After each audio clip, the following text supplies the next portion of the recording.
अस्सलाम वालेकुम बच्चों हर साल की तरह इस साल भी एनईडी के राउंड 1 से पहले 100 मोस्ट इम्पॉर्टेंट क्वेश्चन फिज़िक्स के सेक्शन से जो कि हम प्रिडिक्ट कर रहे हैं कि भाई वो आ सकते हैं फॉर 2026। तो हम आपके सामने रख रहे हैं, सॉल्व करवा रहे हैं। ठीक है, ये वो तमाम 100 MCQs हैं जो कि 2020 के बाद से मैंने उठाए हैं, जो कि रिपीटेडली आ रहे हैं। ठीक है, 2025 तक। ठीक है, 2020 से लेकर 2025 तक के जो मोस्ट इंपॉर्टेंट रिपीटेडली बार बार आने वाले क्वेश्चंस हैं वो मैं आपके सामने रख रहा हूँ, उसको हम सॉल्व कर रहे हैं साथ साथ। ठीक है, और उसके पीछे जो कॉन्सेप्ट है वो भी बताऊंगा। ठीक है, सोल्यूशन भी होगा। जो शॉर्टकट आपके सामने रख सकता हूँ, जितने रख सकता हूँ वो सारे आपको बताऊंगा। ठीक है, तो स्टार्टिंग फ्रॉम क्वेश्चन नंबर 1 कि भाई क्वेश्चन नंबर 1 में वो आपसे क्या कह रहे हैं। तो क्वेश्चन नंबर 1 में वो आपसे कह रहा है कि a string of length L and tension T fixed at both ends has a frequency F to double the frequency the tension should be. अच्छा, अगर हम लोग याद करें बेटा कि अगर हमारे पास जो स्टैंडिंग वेव का टॉपिक होता है, तो स्टैंडिंग वेव के टॉपिक के अंदर हम लोग फ्रीक्वेंसी वर्सेस टेंशन का एक फॉर्मूला डेवलप करते हैं, that is called 1/2L under root T upon mu. अब इस पूरे फॉर्मूले में क्या क्या चीजें, एफ आपके पास बेटा फ्रीक्वेंसी है, लेंथ आपके पास वो दोनों आपके पास फिक्स एंड्स के दरमियान में जो स्ट्रिंग की लेंथ है जिसको हम वाइब्रेट करवा रहे हैं वो आपके पास है, टी आपके पास टेंशन है और म्यू आपके पास लीनियर मास डेंसिटी है। तो वो कह रहे हैं कि फ्रीक्वेंसी को अगर डबल किया जाएगा तो फ्रीक्वेंसी डबल कब होगी, जब टेंशन कितने गुना होनी चाहिए। तो बेटा आपको नजर आ रहा है कि फ्रीक्वेंसी का टेंशन इन अ स्ट्रिंग के साथ डायरेक्ट रिलेशन है ऐसे। ठीक है, फ्रीक्वेंसी का टेंशन इन अ स्ट्रिंग के साथ डायरेक्ट रिलेशन है विद रूट। तो अगर मैं फ्रीक्वेंसी को डबल करना चाहता हूं तो टेंशन शुड बी 4 टाइम्स।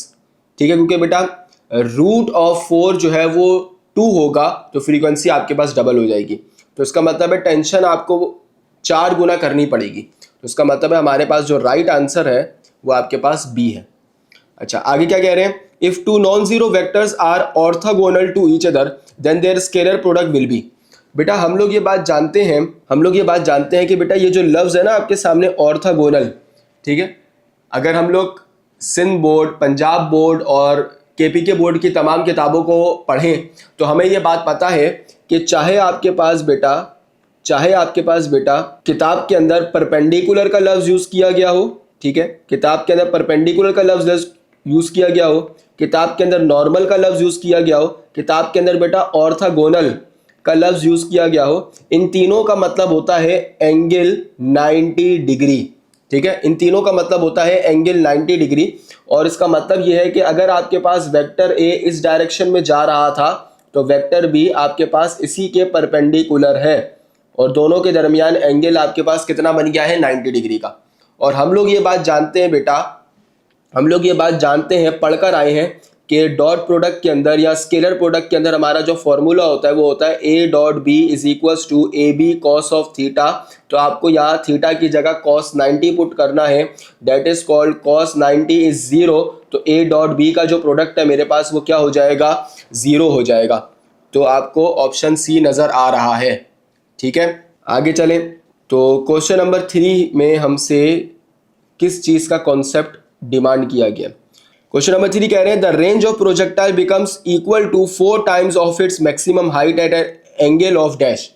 तो क्वेश्चन नंबर 3 बेटा हम लोग ये बात जानते हैं कि मैंने आपको थ्योरी के अंदर एक शॉर्टकट सिखाया है कि रेंज और मैक्सिमम हाइट का एक शॉर्टकट मैंने आपको सिखाया था कि 4h is equals to R tangent theta. ये वो शॉर्टकट है जिसमें बेटा किसी भी एमसीक्यू में आपको रेंज और हाइट का जिक्र एक साथ नजर आ जाएगा, वहां पे आप लोग ये शॉर्टकट यूज कर सकते हैं और इस शॉर्टकट के जरिए आपके पास एंगल निकल के आ जाएगा। ठीक है, अच्छा, वो कह रहे हैं कि रेंज जो है वो 4 टाइम्स है अपनी मैक्सिमम हाइट के। तो बेटा 4h is equals to are की जगह भी आपने 4h पुट कर दिया और यहाँ पे आ गया बेटा टेंजेंट थीटा।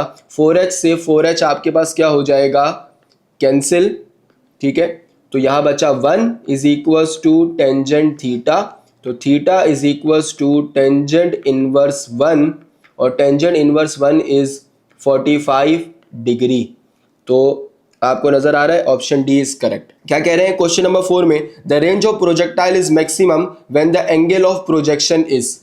अच्छा बेटा, जो हमारे पास मैक्सिमम रेंज है, बेटा हमारे पास जो मैक्सिमम रेंज है वो हमेशा जब हमारे पास फ्रिक्शन जीरो होता है। एक बात याद रखिएगा, जब एयर फ्रिक्शन जीरो है उस वक्त की बात की जा रही है, क्योंकि बेटा हमारे पास, हम लोग ये बात जानते हैं कि हमारी कोर्स आउटलाइन के अंदर, मैं आपको एक बात क्लियर कर दूं, हमारी कोर्स आउटलाइन के अंदर जो एयर फ्रिक्शन है वो जीरो लिया गया।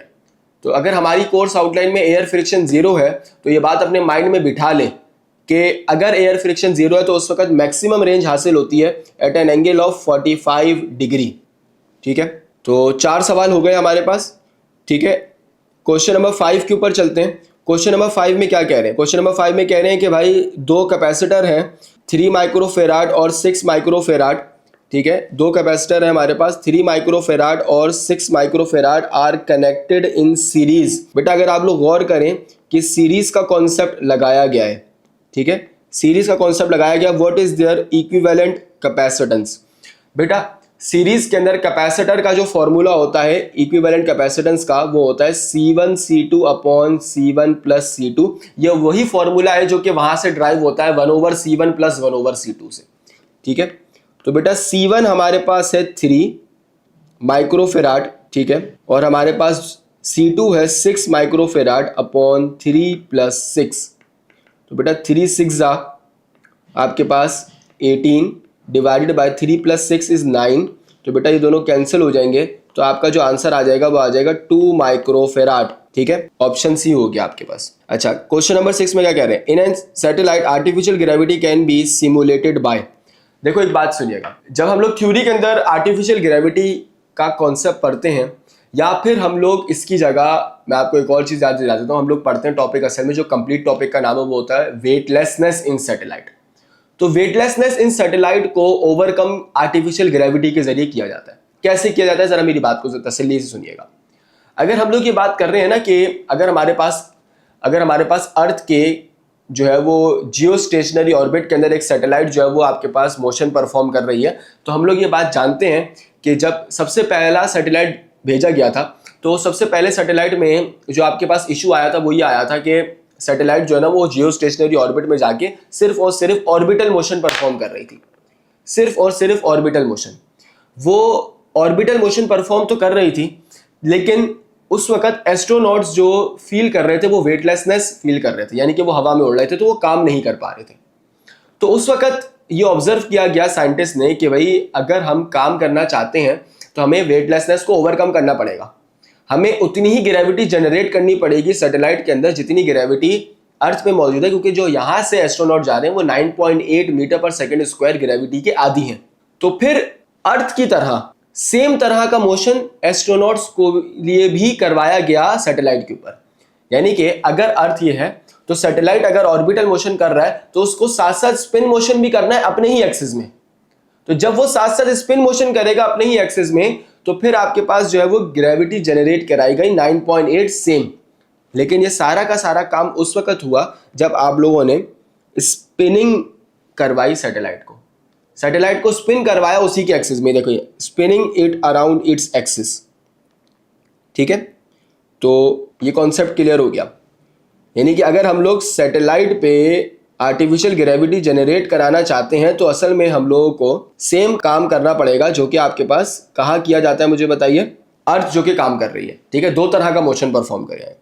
Light year is a unit of, बेटा ये जो लाइट ईयर है, ठीक है, ये इसको कैसे डिफाइन किया जाता है कि लाइट एक साल के अंदर कितना फासला कवर कर रही है।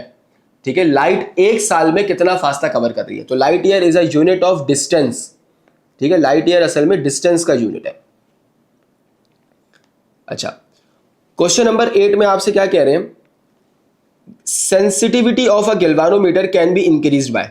बेटा इसके लिए आपको फॉर्मूला पता होना चाहिए गैल्वानोमीटर की सेंसिटिविटी का। मुझे बताइए, हम लोग गैल्वानोमीटर के लिए जो फॉर्मूला ड्राइव करते हैं वो करते हैं I is directly proportional to theta, या theta is directly proportional to I। सही है, तो हमारे पास थीटा के लिए जो फॉर्मूला बनता है वो क्या बनता है?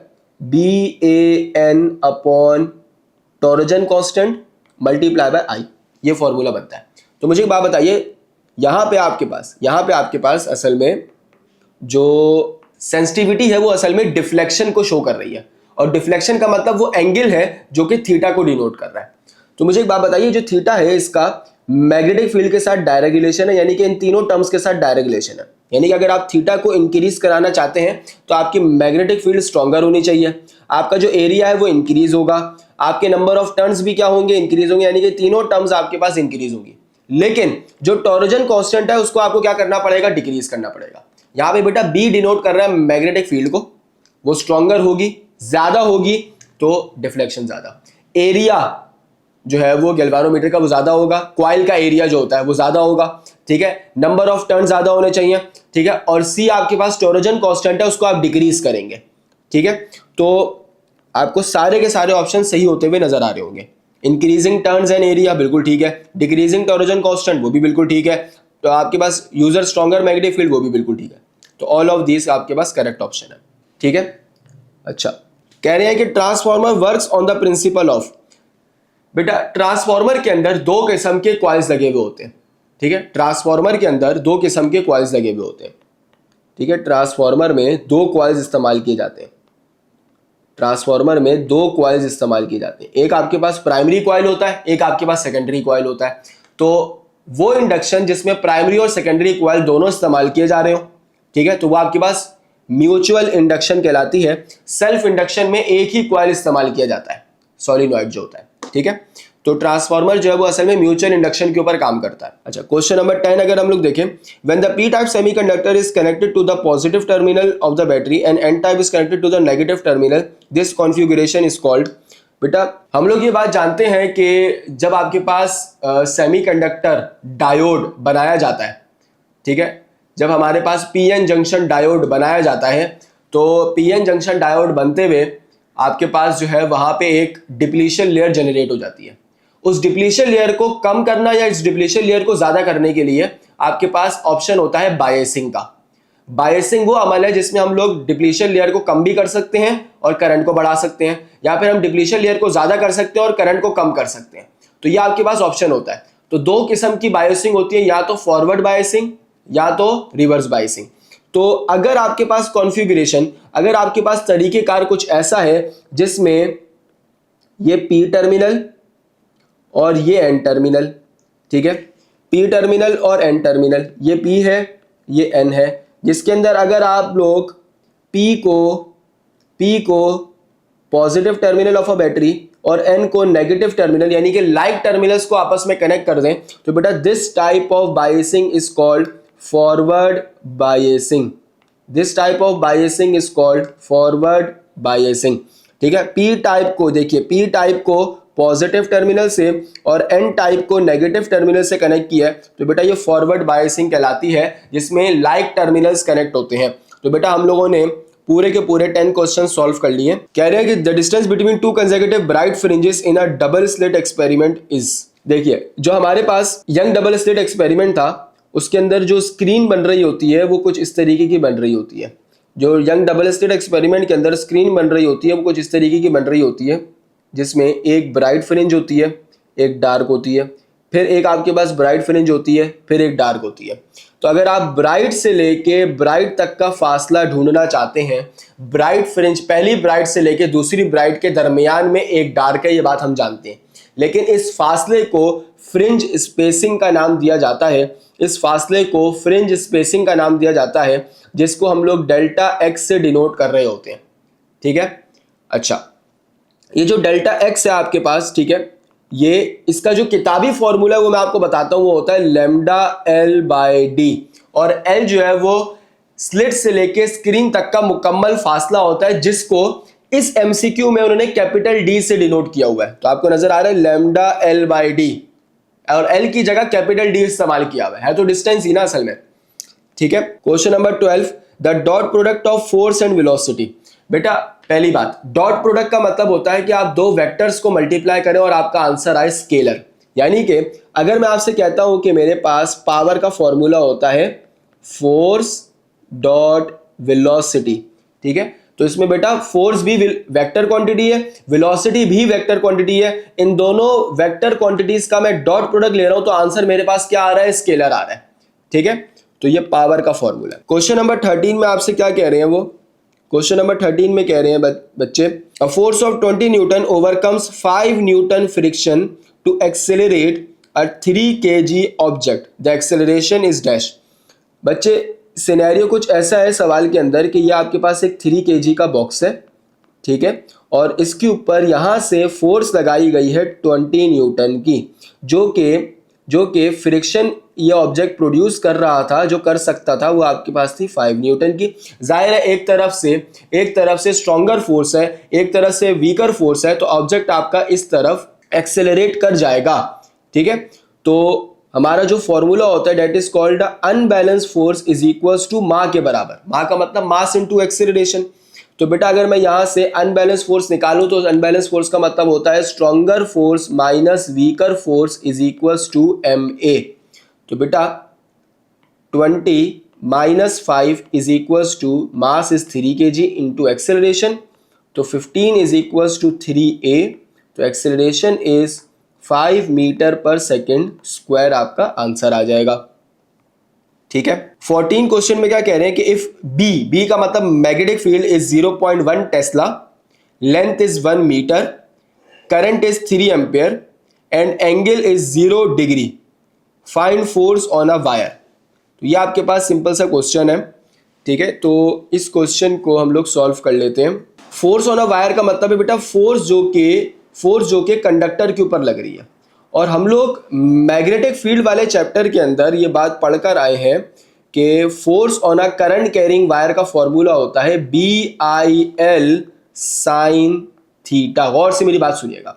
तो बेटा magnetic field is 0.1, current is 3 ampere, length is 1 metre, sine of theta is 0 degree. लेकिन बेटा हम तो ये बात जानते हैं कि साइन 0 तो 0 होता है, साइन की जो वैल्यूज होती हैं उसमें साइन 0 इज 0। पहले तो आप कैलकुलेटर यूज कर लें, क्योंकि बेटा एनईडी में तो कैलकुलेटर अलाउ है, लेकिन अगर आप यही एमसीक्यू किसी और यूनिवर्सिटी के लिए टारगेट बना के सॉल्व कर रहे हैं तो उसमें बेटा आपको पता होना चाहिए कि जब भी मैग्नेटिक फील्ड के पैरेलल आप किसी कंडक्टर को रखते हैं तो उसके ऊपर फोर्स नहीं लगती। तो ऑप्शन इज सी, ठीक है। क्वेश्चन नंबर 15 में क्या कह रहे हैं, how is voltage distributed in parallel resistor network. बेटा हम लोग ये बात जानते हैं कि पैरेलल कॉम्बिनेशन जो होता है उसमें वोल्टेज हमेशा सेम रहता है हर एक रेजिस्टर या हर एक कैपेसिटर के अलावा, ठीक है। क्योंकि बेटा हम लोग दो तरह के कॉम्बिनेशन पढ़ते हैं, या तो सीरीज कॉम्बिनेशन या पैरेलल कॉम्बिनेशन। सीरीज कॉम्बिनेशन में जब आप साइड बाय साइड चीजें लगाते हैं, यानी कि आप एक के साथ दूसरा, दूसरे के साथ तीसरा रेजिस्टर या कैपेसिटर लगाते हैं, तो सबसे सेम चार्ज या करंट पास होता है। लेकिन अगर आप सेम रेजिस्टर्स को लगाते हैं तो सबसे सेम करंट पास हो रहा होता है, बिल्कुल वैसे ही। लेकिन अगर आप पैरेलल में ऊपर नीचे चीजें लगाते हैं तो उसमें से हर एक के अक्रॉस सेम वोल्टेज या पोटेंशियल रहता है, ठीक है, क्योंकि हर एक रेजिस्टर बैटरी के साथ खुद कनेक्ट होता है। जैसे कि मैं एक छोटी सी मिसाल दे दूं कि भाई अगर मेरे पास ये एक रेजिस्टर है और ये दूसरा रेजिस्टर है, इन दोनों रेजिस्टर को मैंने उठाया और उठा के बैटरी से कनेक्ट कर दिया,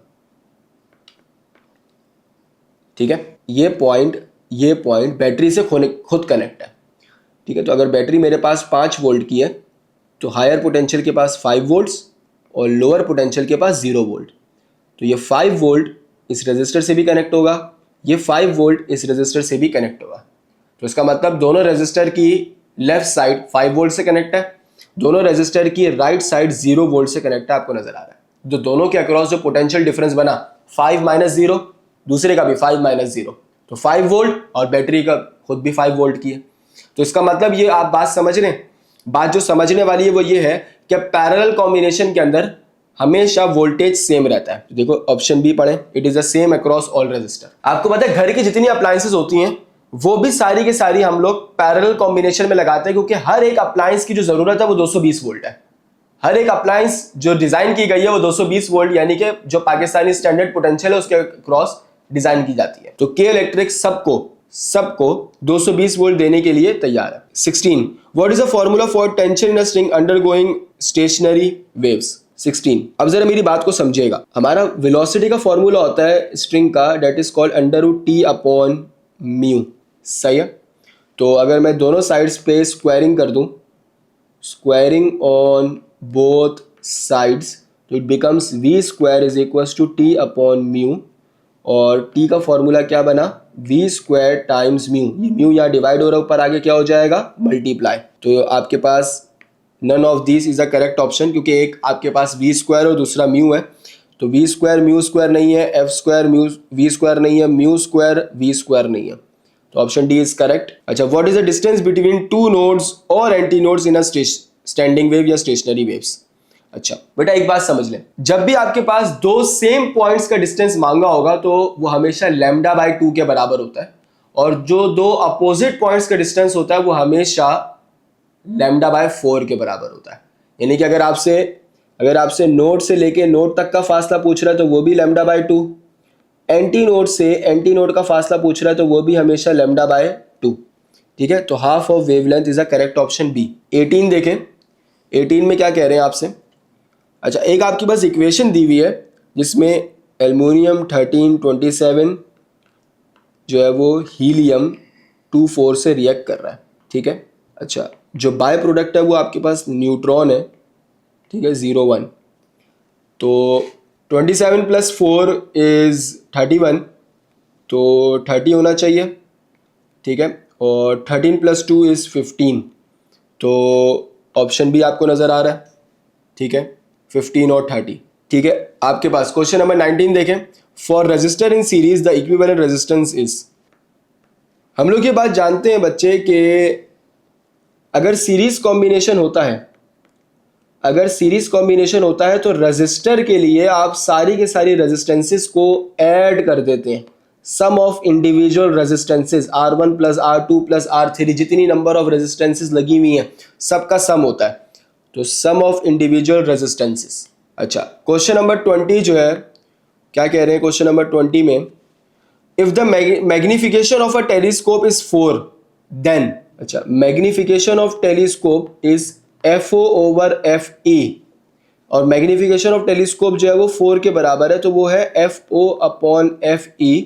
FE यहाँ डिवाइड हो रहा है, ऊपर आगे क्या हो जाएगा, मल्टीप्लाई, तो F not is becomes 4 times of FE। Telescope का फॉर्मूला होता है focal length of objective divide by focal length of eyepiece, और अगर मैग्निफिकेशन 4 के बराबर है तो फोकल लेंथ ऑफ आईपीस ऊपर आके मल्टीप्लाई हो जाएगा। ठीक है, तो focal length of objective is 4 times of focal length of eyepiece. ठीक है, अच्छा अब ये आपके पास बड़ा पूछे जाने वाला एमसीक्यू है, the dimension of resistivity are.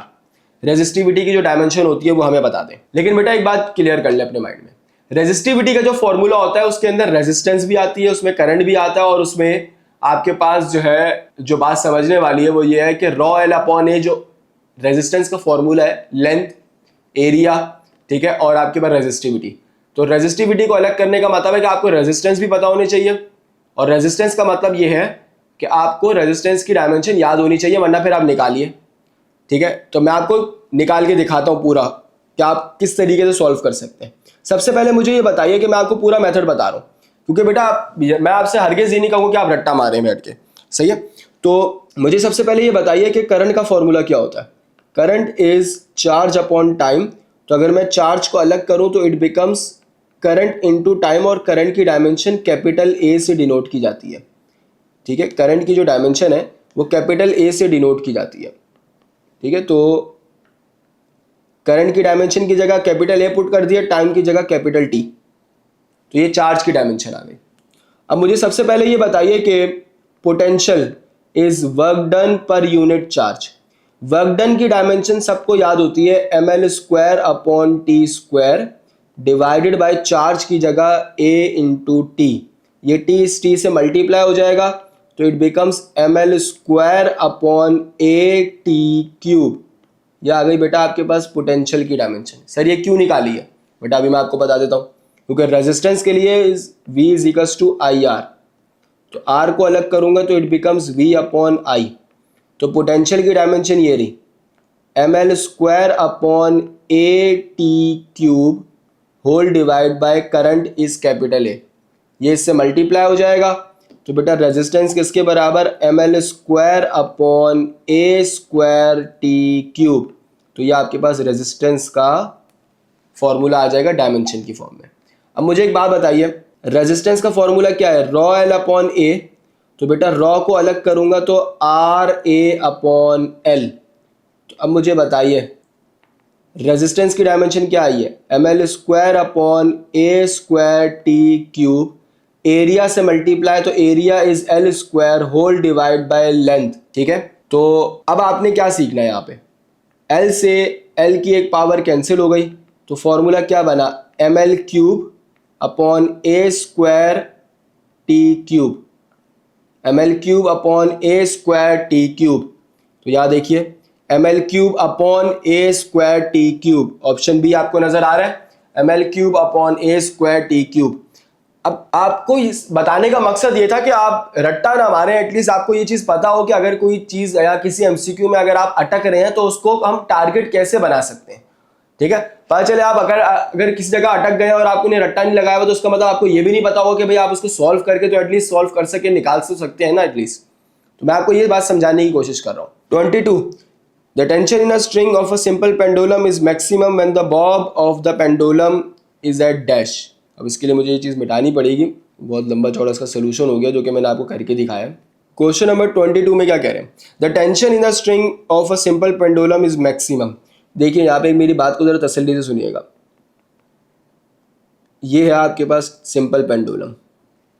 ठीक है, सिंपल पेंडुलम ये अपने पास मीन पोजीशन के ऊपर है और ये सिंपल पेंडुलम अपने पास एक्सट्रीम पोजीशन के ऊपर है। ठीक है, जब सिंपल पेंडुलम मीन पोजीशन यानी एक्सट्रीम से मीन की तरफ जा रहा होता है और मूव करता हुआ गुजरता है, ठीक है, तो मीन पोजीशन के पास इसके पास दो चीजें होती हैं, एक जो टेंशन है ना वो दो चीजों से बैलेंस होके मैक्सिमाइज हो रही होती है, एक सिंपल पेंडुलम का वेट प्लस सिंपल पेंडुलम के लिए जो वेलोसिटी है यानी कि सेंट्रीपिटल फोर्स, यानी कि mg plus mv square upon R. ठीक है, लेकिन अगर मैं, और ये है मीन पोजीशन के ऊपर, ये मीन पोजीशन की बात कर रहा हूं मैं। ठीक है, लेकिन अगर मैं एक्सट्रीम पोजीशन पे देखूं तो बेटा एक्सट्रीम पोजीशन पे एक इशू ये है कि एक्सट्रीम पोजीशन पे वेलोसिटी हो जाती है जीरो, पहुंचते पहुंचते पहुंचते पहुंचते वो रेस्ट की हालत में आ चुका है। तो एक्सट्रीम पोजीशन पे बेटा ये वाला फैक्टर तो हो जाएगा जीरो, तो टेंशन तो कम हो जाएगी। ठीक है, तो इसलिए मीन पोजीशन के ऊपर आपके पास मैक्सिमाइज होती है। तो 23 की अगर मैं बात करूं तो when an object approaches the speed of light its mass, बेटा मास इंक्रीज होना शुरू हो जाता है। ठीक है, हम लोगों ने रिलेटिविटी के अंदर ये बात सीखी है, हमने रिलेटिविटी में ये बात सीखी है कि मास इनफाइनाइट हो जाता है जब आप लोग स्पीड ऑफ लाइट को अप्रोच कर जाते हैं, तो मास इनफाइनाइट हो जाता है। वो इनफाइनाइट का मतलब है कि जितना मैं रिलेटिव वेलोसिटी से ट्रेवल कर रहा हूं मेरा मास इंक्रीज होते होते होते होते इनफाइनाइट की तरफ जा रहा है। जितना मैं स्पीड ऑफ लाइट को अप्रोच करने की कोशिश कर रहा हूं मेरा मास इंक्रीज हो रहा है। अच्छा, कह रहे हैं which of the following is a vector quantity. Flux एक नंबर होता है, याद रखिएगा, scalar. Electric potential scalar quantity. Magnetic flux, again flux जितना भी है वो स्केलर है, तो इसका मतलब induction is a vector quantity. A field in which the work is done in a moving body along a close path is zero is called conservative field. बेटा conservative field के लिए एक बात समझ लें, कंजर्वेटिव फील्ड जो है वो आपके पास दो पॉइंट्स, दो डिमांडें अपने सामने रख रही होती है। कंजर्वेटिव फील्ड, जो कंजर्वेटिव फील्ड होती है उसकी दो डिमांड्स होती हैं। कंजर्वेटिव फील्ड पहली डिमांड ये करती है कि भाई वर्क डन जो है ना, वर्क डन क्लोज पाथ के लिए जीरो होगा। ठीक है, वर्क डन क्लोज पाथ के लिए जीरो होगा। और दूसरी डिमांड उसकी ये होती है कि भाई वर्क डन जो है ना वो इंडिपेंडेंट होगा पाथ के ऊपर, वो पाथ पे डिपेंड नहीं करेगा।